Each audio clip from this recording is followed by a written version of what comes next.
দেহি Russell viper কি I খালাস করছে তোরা সবাই সর সর আমি সকালবেলা ফজরের নামাজ পড়তে যাই না এই রাসেল ভাইপারের ভয়তে তোরা মরে হিনে বলাইছো তাড়াতাড়ি বলা এই খালু এই তাড়াতাড়ি সাতরা রোজা বলান যাইয়েন না খান এই খালু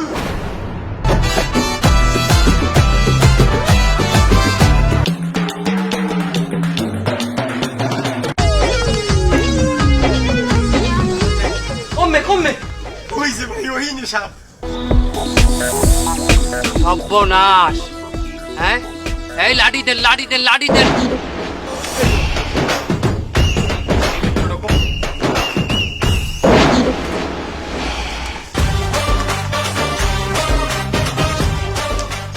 এই দাগের বাইরে কেউ আইবেন না বাইক না মামু মরণ বিনটা বাইক কর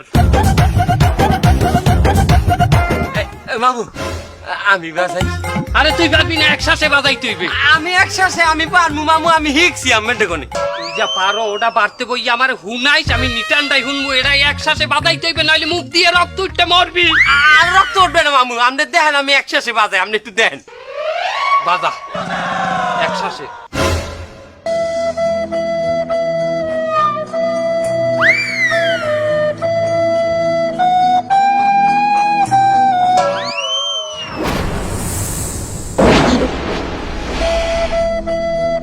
ও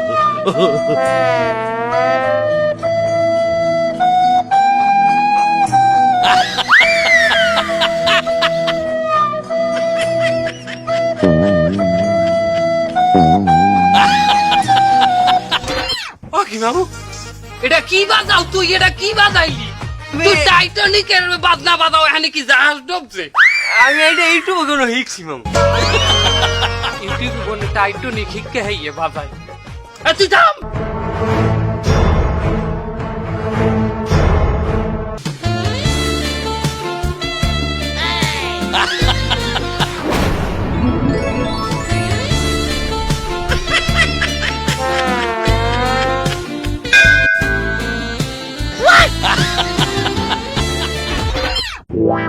আমি এটা কি বাজান না রোমান্টিক পিন বাজাইতে আছে ওই যে নারা কি হারে দে দে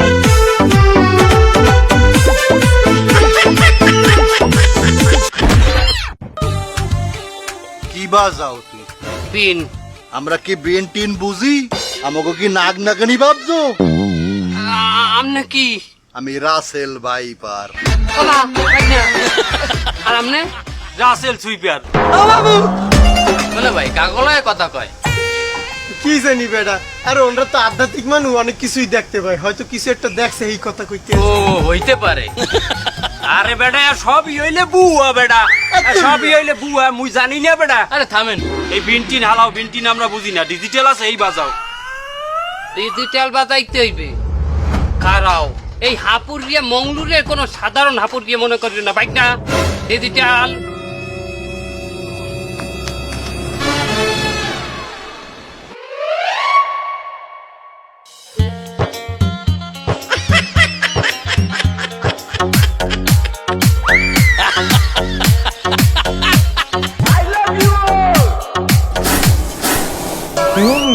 উল্টা কামড় শুরু করছে পলান পলান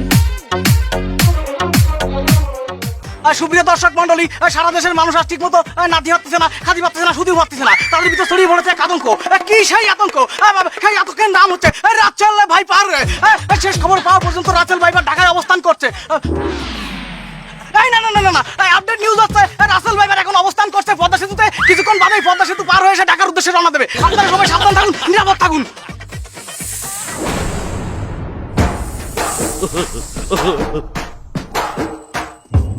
হালার ফালা কত বড় সাহস আমার নাম মিথ্যা কথা কয় আমি একটা রাসেল ভাইপার আমি বলে ঢাকার উদ্দেশ্যে রওনা দিচ্ছি আমি ঢাকা যাওয়ার কামটা কি আমার আমি যদি মানুষই কামড়াই তাহলে তো আমার এখন অভাব নাই মানুষ কামড়ানোর হালার ফালা আমি পদ্মা সেতু কেন পার হব পদ্মা সেতুর যে টোল হ্যাঁ দিয়ে আমি এক বস্তা চাউল কিনতে পারি। আমি সড়ক পথে কেন যাব? আমি তো একটা হাফ, আমি যাব নৌপথে। আমি যে কোনো সময় বুড়িগঙ্গা দিয়ে ঢুকতে পারি। মানুষের সতর্ক না করে আতঙ্ক বানাচ্ছে। আতঙ্ক আমি দেখাচ্ছি তোরে। এই বন্ধু নিউজ তো আরেকটা করে ফেলেছি বুঝছিস, এটাও ভাইরাল। মানুষের ভিতরে আতঙ্ক ছড়াই দিছি। আর দেশের কোন কি খবর রচনা চো দেওয়ার আমার সময় নেই, আমার খবরই ভাইরাল। রাসেল ভাইপার মানে আমি মানে রাসেল ভাইপার, দুটোই ভাইরাল।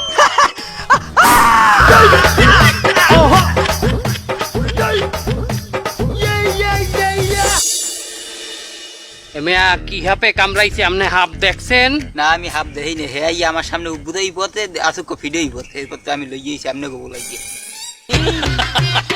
এটা কঠিন হাপ। এ হাপের বিষ উঠাইতে অনেক সমস্যা, আমার নিজেরও সমস্যা হয়ে যাবে এনে। আরে ফির তো এক সাপের বিষ উঠাইতে যাইয়া মামু মরণ দেয় লইলে। হ্যাঁ কেমনে? মামু তো ওই সাপের বিষটা কামড়াই কামড়াই উঠাইছে, তার আরে মামুর ডায়রিয়া হইছে। কি বিষের বিন?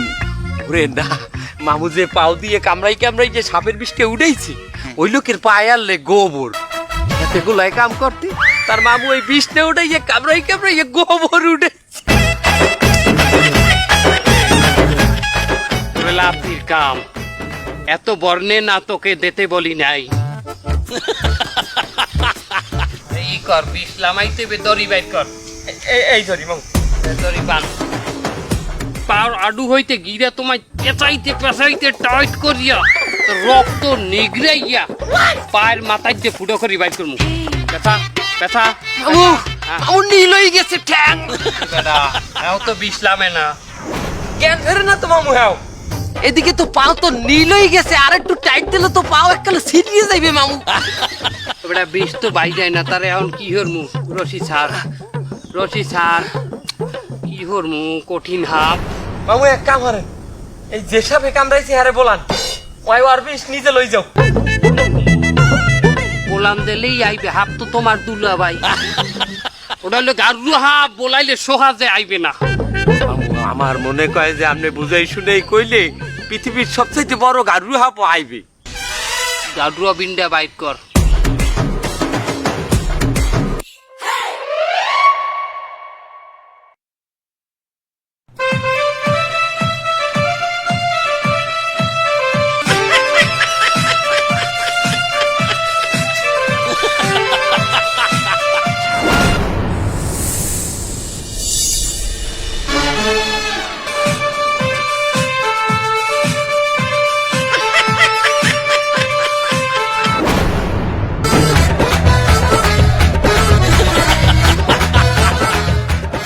উড়া বিষ উড়া।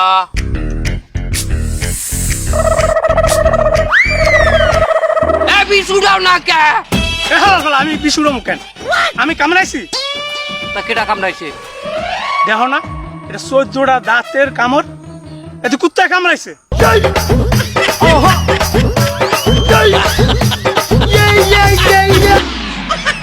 এত বছর আমার লগে কাম হরো, কোনটা হাপের কামড় কোনটা কুত্তর কামড় এটা দেখে বুঝাবি না, আমার হুনাবি না, আমার জানাবি না। মামু আপনি তো লগে আনলেন, আপনি দেখে আমার কথা বাহেস করবি না, মহে মহে কথা কও। আপনি কি কইছেন? এটা বলে হাপে কামড়াইছে? আমি তো আগেই কইছি যে আমি হাফ দেই নাই, হ্যাঁ আমার সামনে ফিডেই পথে। তা তুই হানে বিষ উঠাবি না, কুত্তয় কামড়াইছে, তুই আইছো কে? আমি আইছি কেন? বিন বাজান মারাইছো কি লেগে তোমরা? এর লেগে তো আইছি আমি। তুই কেডা? আমি রাসেল ভাইপার। তাই না, তুমি হানে আইছো কেন? এ হালার ফালা, আমি আইছি আমার দোষের আইতে। একটা পিঁপড়া কামড়াই দিল তো রাসেল ভাইপারের দোষ পড়ে, আর আমরা তখন ভাইরাল হয়ে গেছি। অন্য কেউ কামড়াইলে হ্যাঁ দোষ আমাদের পরে। আর আমরা আইছি একটু ইন্ডিয়া থেকে ঘুরতে, আমরা কেউ কামড়াই? আমাকে ডাকো কেন? তা তুমি ঝামেলা করে ওনার বিদায় করো। তো তুমি যাও। চলে যাম মানে? হালার পালা, আমি চলে যাবো? আমি একটা কামড়াই যাবো, আমার মেজাজ গরম করে দিছিস কিন্তু। সমস্যাটা আমরা করি নাই, আমাকে অয় বলাইছে। এটা অয় অয় ওই দোষ করছে না? তোরে শেষ।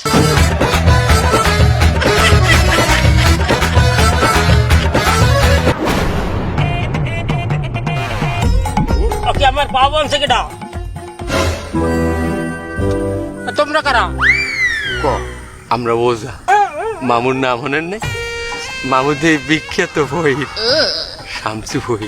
আমনে কত আয় আর তা আমার পাও বানছো কা কি আমার পাও বানছে কেডা? কোন হালার বেলায় বানছে? আয় আমার পাও তো লড়াইতে পারি না, অঙ্গই গেলাম তো আমি। পাও বানছে কেডা? মামু বানছে। তোর ওজার গোষ্ঠী গিলাই। বন্ধু রাস্তাঘাটে একটু দেখকে ঠিক কাটডু, রাসেল ভাইপার টাইপের আবার মাথায় মাথায় পাতা দিও না, বুঝো না? রাস্তাঘাটে থাকতেই পেরে, এখন তো এলাকায় সবাই দেই নাম, সবাই মনে শুনি। আর বড় ওই সময় ভয়টাই পাই নাকি, কিন্তু সেদিনকে একটু জন্য বাইসে গেছি। বন্ধু এর দেশ কে সব মানুষ কো কামড়াইয়ে মারুঙ্গা।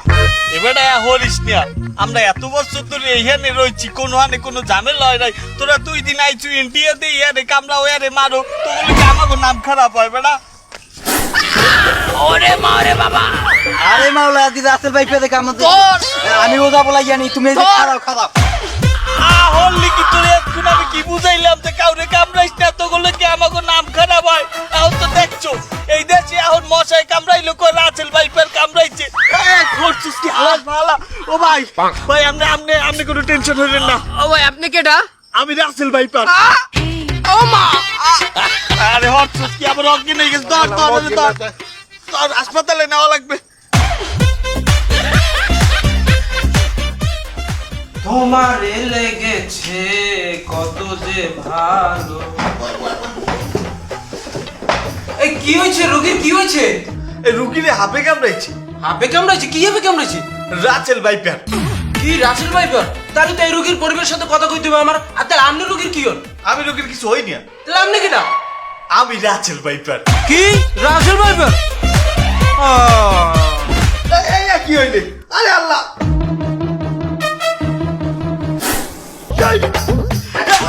তুই কামড় দিলি কে? তুই একটু আগে রুগীটারে কামড় দিলি, এখন আবার ডাক্তারে কামড় দিবি। তুই আমাকে কি এই দেশে শান্তিতে থাকতে দিবি না? আমি এই দুইটা এনে থাক, তুইও থাক, আমি যাই। এই জন্যই সাপে কাটতে কখনো সাপ নিয়ে হাসপাতালে যাবেন না, নয়তো ডাক্তারেরও একই অবস্থা হবে।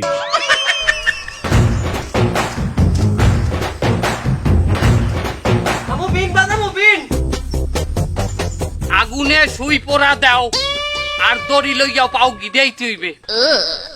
এ জায়গা কি হইতে আছে?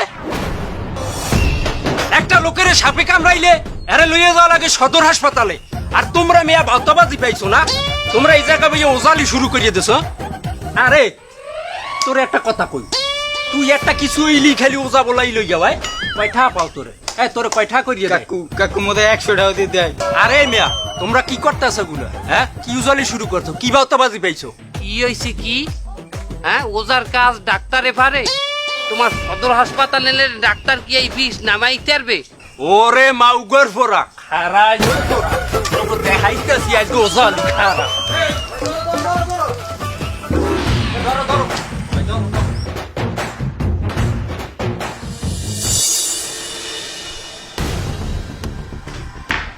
আপনাদের রোগীকে কবে সাপে কামড়াইছে? স্যার 2 দিন আগে কামড়াইছে স্যার। 2 দিন আগে সাপে কামড়াইছে, আর আপনারা আজকে নিয়ে আসছেন? কি করছেন এই 2 দিন? স্যার ওই আমাদের কিছু গ্রামের লোক আছে, এদেরকে সাপে কামড়ালে, কুকুরে কামড়ালে, এই ওজা বদ্ধ এগুলোর নিয়েই সবাই ব্যস্ত থাকে স্যার। আপনারা তো অনেক দেরি করে ফেলছেন, রোগী তো মারা গেছে। কি বলেন স্যার? এই তোর জন্যই যত সবকিছু। তুই এই ওজা নিয়ে বদ্ধ নিয়ে ব্যস্ত থাকি আজকে আমাদের রুগীটার এই পরিণতি হইল। আপনারা যদি সময় মতো রোগীকে দ্রুত হাসপাতালে নিয়ে আসতেন আর সময় মতো যদি অ্যান্টিভেনাম দিতে পারতাম, তাহলে হয়তো রোগীকে আমরা বাঁচাতে পারতাম। এই তোর বুদ্ধিতে যদি ওজা কবিরাজের কাছে না নিয়ে যদি সময় মতো আমরা ডাক্তারের কাছে নিয়ে আসতাম, তাহলে আল্লাহ হয়তো এই রুগীটাকে আজকে আমাদের মাঝে বাঁচাইয়ে রাখতে পারত। আমি বুঝতে পারিনি আমার এত বড় একটা ভুল হয়ে গেছে। স্যার এই সকল বিষাক্ত সাপ থেকে আমরা কিভাবে নিরাপদ থাকতে পারি? এই সমস্ত বিষাক্ত সাপ থেকে আমাদের বাঁচার জন্য সর্বপ্রথম আমাদের সচেতন হতে হবে। আমাদের বসত বাড়ির আশেপাশে আঙিনা, উঠান সব জায়গা পরিষ্কার পরিচ্ছন্ন রাখতে হবে। বিভিন্ন ঝোপঝাড় যেগুলো আছে এগুলো পরিষ্কার করে ফেলতে হবে। আমাদের বাচ্চা কাচ্চারা যারা ছোট, এদেরকে সবসময় চোখে চোখে রাখতে হবে, এরা যেন ঝোপঝাড়ে জঙ্গলে না যায়।